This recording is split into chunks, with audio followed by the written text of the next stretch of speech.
Welcome back to another edition of By Design, where we believe business should be run by design and not by chance. I'm here again with my trusty sidekick, Dale Thrush. Hey, Marty, how you doing today? I'm doing good. A little tongue-tied, but we'll make it through.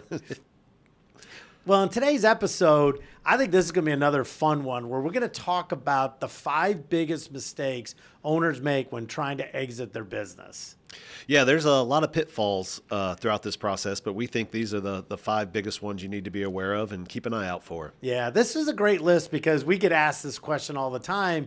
As we talk about business exiting, people are always coming and saying, like, not what should I be doing, but what are the biggest mistakes people make? And so I think we've come up with a pretty good list. Yeah, and I don't know if you want to get into it, but what would you say is the first one that you would have on your list? Well, I think the number one is really just lack of a strategic exit plan, right? Yeah, our partner Tom has a great saying that we use all the time is the best time to start exit planning was 3 years ago. The next best time is today. Right. And so when we look at it, and I went back and it was as we were kind of studying this topic and talking, I sent a bunch of notes out to M&A people, some merger and acquisitions. I've talked to private equity. And when I asked them this question, the number one reason they kept coming back around this exit is that the owner's not ready. So they go through all the process, they go through it, and at the end, the owner says, yeah, no, I'm not ready. And by the way, I know about this because I did it. Yeah, and I think one of the biggest benefits of having a strategic exit plan is going through the planning process. It just helps you become very clear and intentional about what you're doing, but it gives you that confidence and control. You always say, will you be ready when the phone rings? Yeah. Having that plan just gives you an extra boost of confidence and clarity so you can have those conversations if and when they happen. Yeah, I think as an owner in a business, you have to be ready, and you have to answer, like, that question is, will you be ready? Like when that phone rings, and I'll never forget, like, hanging out with a buddy of mine. We were actually at his lake riding in his boat, and he looks at me and says, have you ever considered selling your business? And at the time I was like, no, like, why would I want to do that? I'm going to be here forever. Like, that was in my mind. I never thought about it. And I didn't want that word exit to come in because I thought it was a sign of weakness or that I wasn't, maybe doing my job. But he's like, well, wouldn't you consider it? And finally I'm like, oh, okay, well, maybe I'll consider it.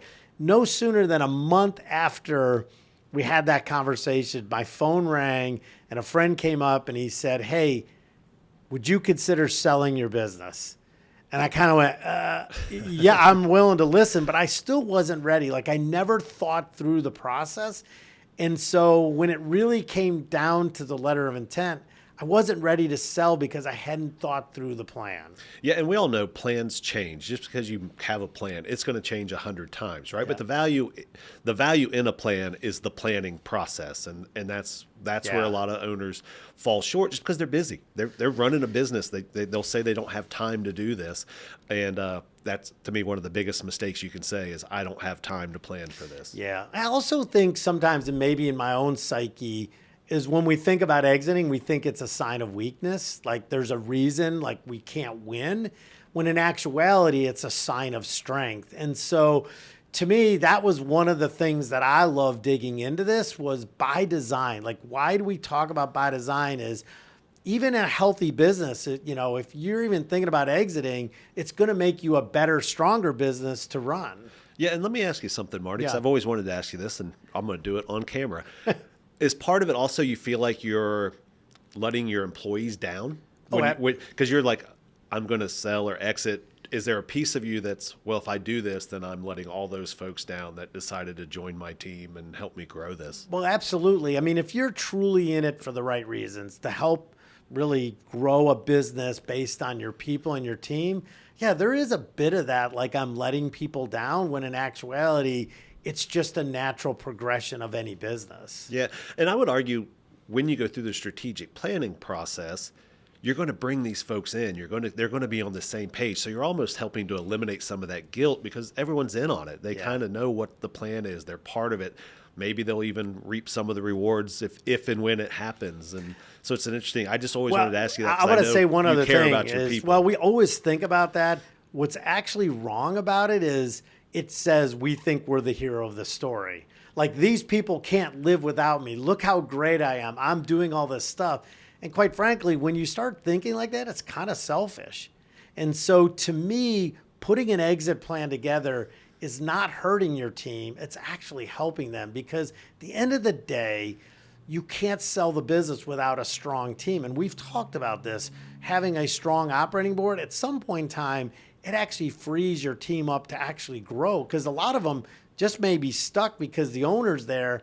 They can't grow any further, and they're going to be stuck there. Yeah, no, interesting. Which I'm going to segue a little bit to number 2, because you said stuck with the owner. So number 2 on my list is an over-reliance on the owner. Do you want to talk about what that means? Again, we've sort of beat this up in the 4 C's. We do this, but a lot of times when we talk about it, you watch an owner's eyes light up about the deals they're doing, the selling they're doing. They talk about how important they are. And while they're thinking that makes their business stronger, it actually makes their business weaker. Because look, when somebody's buying the business, well, if you think they're buying you and you're going to leave, what are they buying? What's the point? What's the point? And it actually works in reverse. Yeah, we've talked about it in previous episodes. That's where this cohesive leadership team, operating board, you have to have that so they can continue that growth and success that you've worked so hard to build. My guess is the only people that don't care if the owner's involved is somebody who's going to buy the business and kill it. Yeah, because then they don't care. But most businesses, they want to buy an ongoing entity. They're buying cash flow. They're buying profits. They're buying revenue. And if you think it's all about you, then that's where you're wrong. And that's why, back to number 1, building a strategic plan is not a bad thing. It starts to get you to force or to think about actually building a plan to make your team stronger. Yep. And we see it all the time, right? They own all the relationships. When a client has a problem, they pick up the phone and call the owner versus maybe their client account rep or whatever. And yeah, to de-risk that business, you have to be able to transfer your relationships, your contacts, everything to your leadership team or to those key individuals in your organization. Yeah. And let me say one other thing that you're going to have to deal with, and I dealt with this, is when you start to back off, you're going to worry you're not needed. Like, there's a real problem when we're engaged and we're doing everything and people are calling us. We feel really important, and that's awesome. But the problem is when you start worrying about that you won't be needed is really when things are really going to drive the value down. And so as an owner, you can't get stuck in that feeling, because if you are, then you're back to number 1 and you're not ready to sell anyways. Yeah. Our good friend Chris Oakley used to have the saying of do less better. Mm-hmm. And I think that's what, when you come into owner reliance, is as an owner, you need to do less better. And that's a great one. And so I think number 3, and as we've talked about this, number 3 is probably one of my favorites, is just an insufficient understanding of business value, right? Everybody wants to know what their business is worth. And I think everyone thinks it's this big, complicated algorithm, AI-driven methodology, and it's really not. It's a very simple formula for the most part. It's going to sound really nutty, but we can do it on the back of a napkin. And it's literally just EBITDA plus a range of values based on your quality of earnings. Right. Now, most people and a lot of people are like, in the startup world, is we don't know what EBITDA is or EBITDA, right? It's earnings before interest and taxes and depreciation. And so basically a business value is based on the money you make times some range of value. I mean, it really is simple math. Or in some cases, if you're into a technology, it could be sales times some range of value. But yeah, it's just some sort of revenue number, whichever one you want to pick, times 2, 4, 6, 8, 10, whatever the range of value for your industry, area, business, and all that stuff. It's not complicated. It's not. And I think, if we get into the real estate or maybe heavy industrial assets where you get discounted cash flows and that kind of stuff, most of the business we talk about have nothing to do with that. They're based on profits. People want to buy profits. So let's talk about, we understand profits, we understand it. Let's talk a little bit about range of values. Yeah, that is the multiplier. That's where the magic is. That's where you have influence. That's where you can really take your business to the next level we call it quality of earnings. It's kind of how awesome is your revenue number, which goes back to the 4 C's. Right. And so if you think about, and let's just use an example of you're making $1 million in profit. And I look at the range of values. And what we found is a company that is struggling, maybe small, customer base or very centralized, they don't have a leadership team, heavily owner involved, they might get a 4x range of value. So that would value the business at 4 million.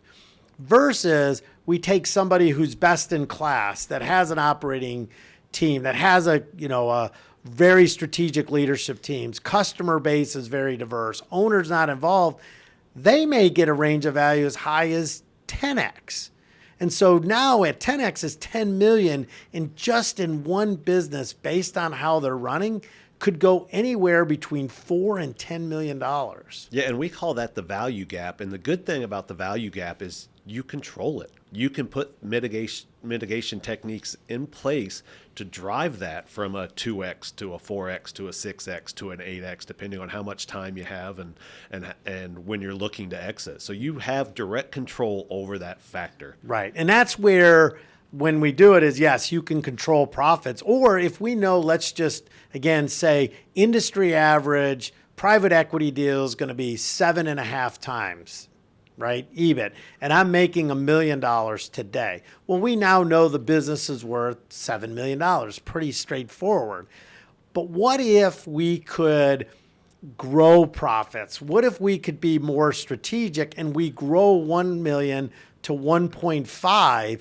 We now take that business just by increasing $500,000 in EBIT, a $3 million market value. I mean, that is huge. Yeah, and the fun part of the math is you can mess with both sides of the formula, right? We can focus on increasing our EBITDA and revenue and all that while also increasing our multiple. So now you're double dipping and you could go 3x, yeah, which is incredible. And that's why I said this one's my favorite. One is to actually bring in a coach or bring somebody outside, because the payback is going to be almost 10 to 1 on this. And it's so important. The other reason I think understanding valuations, because when I ask most people that, they really don't know and they'll throw some number out.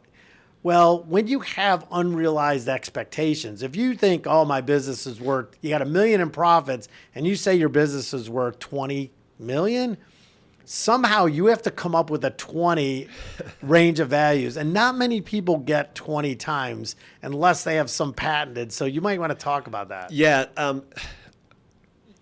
This is your baby, right? This is your kid. You started it probably from nothing. You've grown it. You're very attached to it. You're working 50, 60, 70, 80 hours a week for 20, 30 years. Of course, you're going to think it's worth $20 million, right? Unfortunately, we talked about it's simple math. Like, there's no emotion really in this formula. They're going to look at your financials. They're going to look at your 4 C's. They're going to come up with a number and say, it's this times this multiple, and that's what your business is worth. You can think it's worth whatever you want, but until somebody strokes you a check, it's not worth anything. It's not worth anything. And there's 2 other areas that we can help people. And there really are 2 other assessments. One is called the readiness assessment, right? So it can take a look at your business. And one is your business even ready to transition? And the second one is what's called attractiveness. And so you want to talk about those 2 assessments that we have? And again, very simple surveys that just look at, are you ready and are you attractive? Readiness is an internal point of view, right? So it's how ready you think the business is to transfer. Attractiveness is an external point of view. So it's how attractive the business is to a potential buyer. So 2 different point of views, both looking at the same business. You may be ready, but not attractive. You may be attractive, not ready. You may be neither. And hopefully, if you're close to exiting, you're both. But again, that's where somebody like By Design can come in and help you create that road plan to get you ready and make you attractive so you get the highest multiple you can get. And it's actually interesting based on those numbers. We've even seen companies that have 20 million in sales and probably up to 6 million in EBIT, still not able to transition because of those scores. Yeah. And again, it's partly financial, but 80% of it's your 4 C's, and your attractiveness isn't just the profit number. It's do you have a team in place? Do you have diversified clients? It's all the things we've talked about a million times. Yeah. And so to me, again, I think if we could beat this one up, but I do think that understanding company value, what makes it up, is so important, not only just in if you're thinking about transitioning, but just every day running your business, having those things that at some point in time set yourself up for a transition. Yeah, and knowing your value drivers and knowing your valuation, it just helps you make decisions day to day to better run your business. Right. So let's talk about number 4. Yeah, and this is kind of tied into number 1, but it's a little different in lack of a post-exit personal and financial plan. So number 1 was an exit plan for your business. This is more the owner, him or herself, having a personal and financial plan to exit, which I think a lot of folks don't even think about. Well, this one strikes home for me. When we first, and I said I got the phone call, right? I get the first phone call and I wasn't ready and I didn't know. And so we got our first offer. Now, I was like a kid in a candy store. I never thought like somebody wanted our business, and it was a number. It was a great number. And yet when I sat down and finally let the emotions settle, and I sat down and I said, okay, here's the number. I got to split this with my partners. I also have another partner that we all have to remember is called Uncle Sam, and he takes his slice of the pie. And when I looked at it, I was like, I can't retire on this, right? Because there's something called in the personal rule, the 4% rule. And basically it says whatever you have in the bank, you have to live on 4%. And so let's just say at the end of the day, the number comes out to $5 million. The 4% rule says that 4% of 5 million is $200,000. That means if you want to retire and not run out of money, you have to live on 4%. And I don't think people think through that number. They think, oh my gosh, 5 million is so much money. Yet when we do the 4% rule with them, they're like, and I went through that mental gymnastics and I was like, well, crap, I'm going to sell my business and I still got to go back to work. Which is fine if you have a plan and you're selling this business to get money to go do something else, right? But again, it's by design. You looked at it and said, I can't do it, so that's not what I want to do. Someone else might have a plan that says, yeah, if I can get 5 million, that gets me closer to what I want to do next, so I'll do it. Again, you're doing it not by chance, you're doing it by design. Right. And I've seen a lot of people in their personal life and their personal have saved money over time. So yes, they get money from the company, but they've also put other money aside, which then equals maybe twice that. And now they're like, okay, that makes sense. Yeah. And I think the personal plan is one that gets overlooked. Everyone's, oh, I'll just go play golf, right? Or I'll do whatever I want. That's the one you hear. What are you going to do? That's the great thing about retirement. Whatever I want. That's great for a few months, I think. But when you've been putting 50, 60 hours into something 20 years, you know, how many rounds of golf until you're like, okay, right, I'm kind of tired of playing golf. So having that personal plan of what you're going to do next, whether it be start another business like you're doing, or if it's, hey, we're going to travel around or whatever, just having that plan will help you focus on your goals and what you might need to. Yeah, I mean, this is one of the hardest ones because the financial number is easy. It's just math, right? At the end of the day, we can talk about return on investments. We can talk about the market, what's going on. But it is the 4% rule is just simple math. And I think we've talked about the wealth gap, where the wealth gap is what do I need to retire on and what do I have? So if I had 5 million, but I need 10 million, there's a 5 million wealth gap. Somehow I have to make that up. So that's simple math. I think the personal one gets interesting because even when we start to exit our business, to actually think like we're going to have a plan, I think it's tough.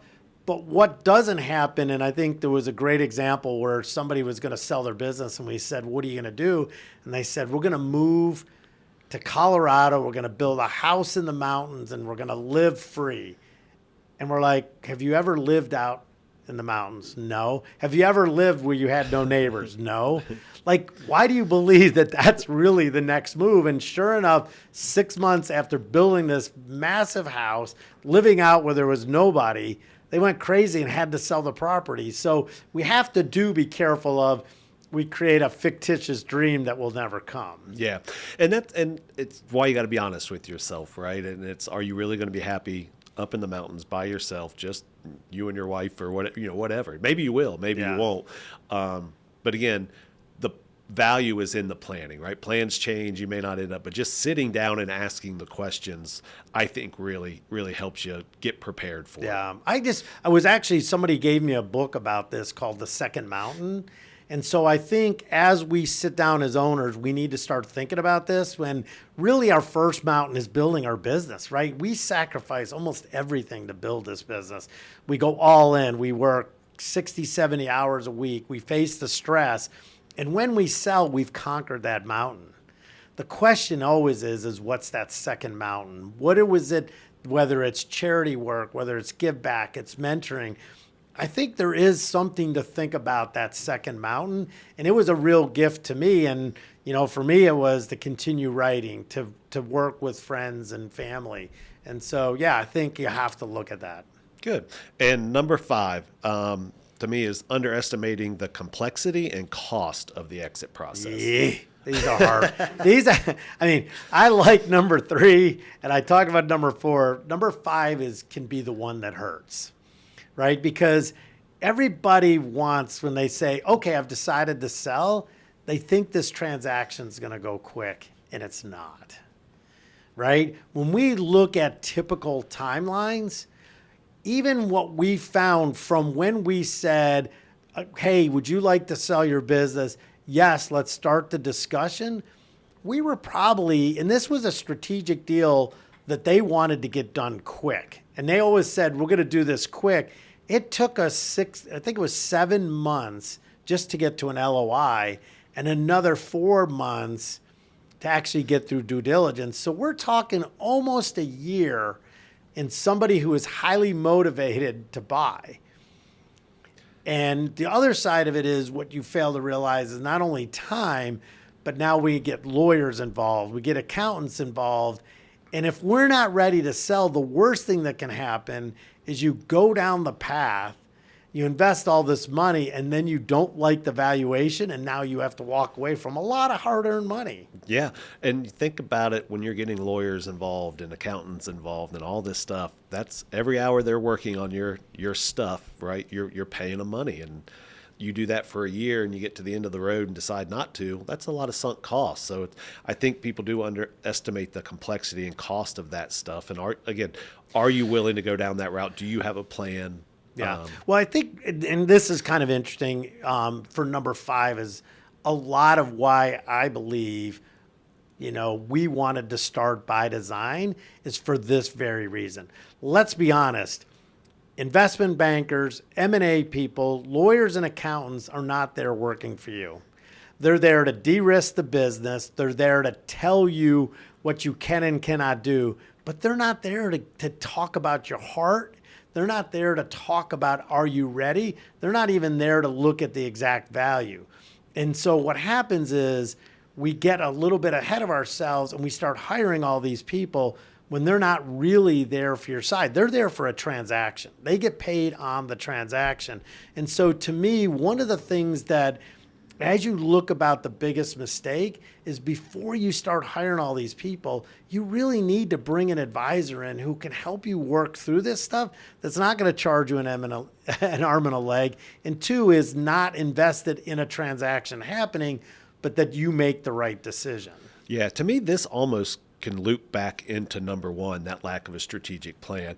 I think if you sit down and you really go through strategic exit planning, you'll uncover the complexity, you'll uncover the cost, you'll have a little more knowledge on what maybe you're currently valued at and the stuff you need to do, which then again, when that phone rings, you kind of know, yeah, I'm not ready yet, hang up, or yeah, no, I already know kind of what we're worth. I kind of know what I want and how much I need and all this stuff, and it'll help just reduce some of that complexity because you've gone through the planning process. Right. One other thing to think about, I think, in this one is we have to be careful about keeping our performance up and losing focus. Because one of the things we have to be really careful about is we start getting excited. We start thinking about money in our bank account. We start getting caught up in this process.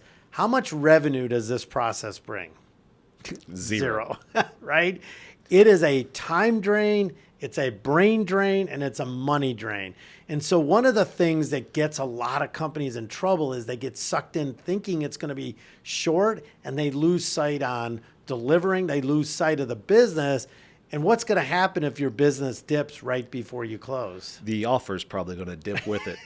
Yeah, right? The money's going to dip. And this becomes one of the hardest things, is to not lose focus and get so caught up in the deal that you stop running the business. Yeah, I want you to talk a little bit. You told me once the person with the time chip has the advantage. Do you want to talk a little bit about just what the time chip is? Yeah, to me, the time chip in any negotiation is the person who has time on their side will win.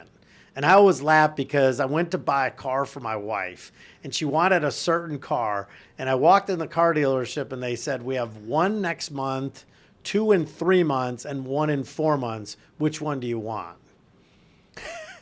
I didn't own the time chip. I said, if I take the next one, I'm paying whatever. Yep. They own the time chip. If they had 20 sitting on the lot and I could buy at any time, then I own the time chip. So negotiation. So to me, in any negotiation, you have to understand what's the time that's involved. And so if you're looking at, let's say, a strategic deal, or they need it to win a piece of business and you own the time chip, then you're in control. Then you have certain things you can do. If somebody really is playing the long game, and a lot of times when we look at private equity, they're playing the long game.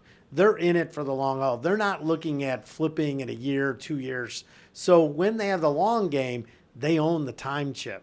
And what they really want to do is not only do they want to get to an LOI, but then they want to sit on it. Because what they want to do is watch to see how you perform, right? When you buy a deal, the longer they get to see it, the more they understand what they're buying. And so you have to be very careful about that time chip. Yeah, the time chip is very important because, again, the longer let's say you buy a new car, right? It looks great on the lot. It's freshly washed, waxed, and then you get in and you start driving, and you start to notice, oh, that's a weird noise, or hey, this doesn't work.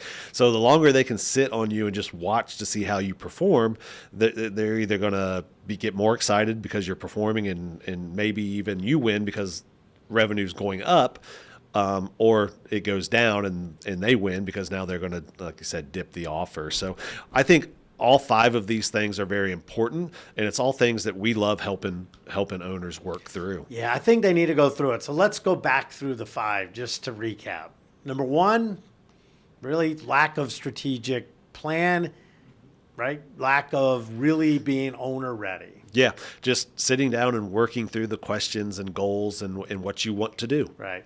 Number 2 is then just the over-reliance on the owner. Yep. And, we can help you with that by coming up with a plan to help you get out of the day-to-day business, have you work on the business and not in the business. Right. Number 3 is just really an insufficient understanding of valuation. And the value drivers. I always like to tag that one in there because, yeah, you need to know where you are, but what impacts that formula. Right. And number 4, lack of any really post-exit personal and financial plan. What do you want to do next? Do you have a plan? What's next? And the last one, number 5, is just underestimating the complexity and the cost of the exit process. And again, I think if you go through the first 4 steps, this kind of clears up a little bit and you get a better understanding of that. Right. Well, that's great. And again, another awesome session, Dale. I mean, we could talk for hours on this stuff. If anybody has any questions, please feel free to contact us. And again, we'll look forward to our next session. Always enjoy it, Marty. Thank you. All right. Thanks, Dale.